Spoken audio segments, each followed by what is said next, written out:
Hi, I'm Lynn Hamilton. I'm in rehearsal for a play called Seven Maids from Stockbridge. It's a wonderful play, and I would love to have you come out and see it. It's being produced by Ken Sagos. Thank you.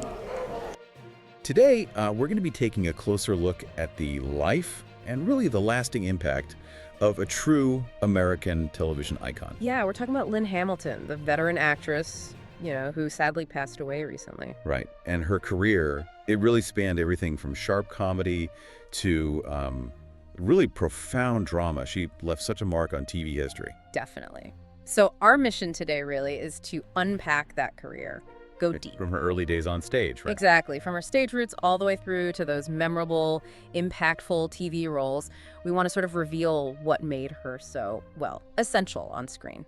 And I think as we talk, we'll uncover some pretty fascinating details. Things about casting choices, maybe. Yeah. And just that unique presence she brought to every character.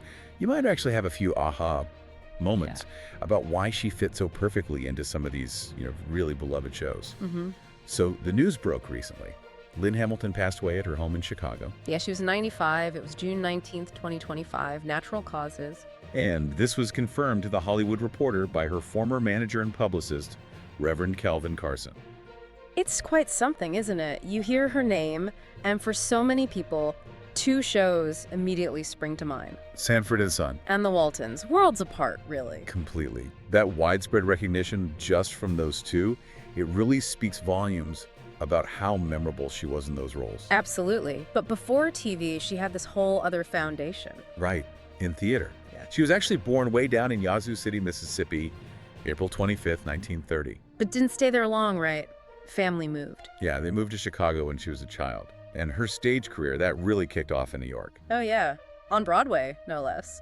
Shows like Only in America. And Face of a Hero. Those were significant productions. And she didn't stop there. She joined the Seattle Repertory Theater back in 1966. So this wasn't just, a little bit of stage work. It was a deep, broad background. Exactly. Her skills were really honed there long before she became that familiar face on television. You can see that discipline, that craft. Okay, so she's got this strong theater background. Let's pivot to those TV roles that made her such a household name, and maybe why they were so impactful. Where do you want to start? Sanford and Son. Let's do it. Yeah. Donna Harris, Fred Sanford's girlfriend. Often long-suffering, but always kind of loving underneath it all. From your perspective, what made her so right for that part? Was it just her general vibe or something deeper in her acting? Well, here's something really interesting. That role, Donna Harris, it was actually written for her. No kidding. Yeah. It wasn't like they put out a casting call for Fred's girlfriend. They saw her work as a day player. So like a one-off appearance. Right. Maybe just an episode or two. But she made such a strong impression, they literally created this recurring character tailored to her specific talents. That says a lot, doesn't it? Wow. It really does. And I remember reading, she talked about this herself back in 2009, an interview. What did she say? She said the showrunners, they specifically needed someone, quote, dignified. Ah, dignified. Okay. To balance Fred Sanford.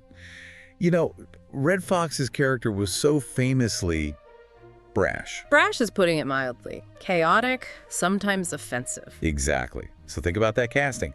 While Fred's going wild, Donna Harris is the anchor. Yeah. She's grounded. Her quiet reactions. Yes. Or how she could land a cutting remark with just a look, Not by shouting. It was the perfect foil. It really was. It let Fred's comedy land harder, maybe, without tipping over into just noise. Right. It needed that balance. So her presence, it was like intentionally used, a counterpoint. She wasn't just reading lines. She was a crucial part of the whole comedic engine. Essential piece. Definitely.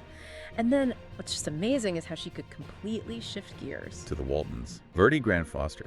It's almost hard to believe it's the same actress sometimes. It really is. The Waltons' neighbor, their friend, a totally different energy. How did she do that? Do you think that theater background played a big part in being able to make such a stark but still totally believable shift? Oh, I think absolutely. Sanford and Son used her, reactive comedy skills, that understated wit. But the Waltons, that showed her depth, her empathy, her resilience. As Verdi Grant Foster, yeah. Okay. You felt her quiet strength navigating life in that specific time and place. Exactly. So moving between those two, it just shows this incredible nuanced understanding of acting. It's more than just being versatile, you know? It's like a deep grasp of human emotion. And how to convey it authentically, whether the tone is laugh out loud comedy or quiet, heartwarming drama. That kind of range. It's really the definition of a great character actor, isn't it? It truly is. And her career went way beyond just those two iconic shows. Right. She starred in that NBC soap opera, Generations, as Vivian Potter. And she was in Dangerous Women, too. I remember that one with Catherine Justice, Casper Van Dien. Her work really does shine a light on how vital character actors are. You know, they might not always be the main lead. But they're the bedrock. They make the world feel real. They give the stars someone to react to. And yeah, often they become just as beloved. Lynn Hamilton is a perfect example of that. Totally. And she kept working consistently. Recurring roles in shows like 227. Sunset Beach. The Practice. That's another big one. And the guest spots, just look at the list. It's like a tour through decades of popular TV. Cold Case, NYPD Blue, Yeah. even Curb Your Enthusiasm. Curb. Wow. And the Golden Girls, too, right? Yeah. The sheer, breadth and just the longevity, it's pretty remarkable. It really shows her adaptability, fitting into all these different styles, different ensembles, decade after decade, that consistent quality, that powerful presence. It's a huge part of her legacy in American television. And on the personal side, she had a long marriage to the poet and playwright Frank Jenkins. Yeah, from 1964, I think, until he passed away in 2014. So looking back, it's clear, isn't it? She leaves this really profound, enduring legacy. Her work, it still connects. You can watch it now and it still resonates. Across generations, definitely. A testament to her talent. So let's think about this for you, the listener. We've seen how Lynn Hamilton built this incredible career, right? Moving between such different characters, but always bringing this authenticity, this impact. Yeah. What do you think it really takes for an actor to do that? To build that kind of diverse, long-lasting career across so many genres? It's a great question. It's not just about talent, maybe. And how did her specific presence, how do you think it added that balance or that depth to shows like Sanford and Son or the Waltons? It wasn't just about being there. No, she brought something specific. It's more than just acting ability, isn't it? It's maybe reliability, consistency. Producers, audiences, they came to trust her presence. Right, and being able to adapt your style without losing that core truthfulness that makes people connect with the performance. Exactly, that authenticity. It really makes you think, though. You know, the industry often focuses so much on the big stars, the leading roles. Almost exclusively sometimes. So what can we learn from someone like Lynn Hamilton about the power, maybe the understated power, of these essential character actors?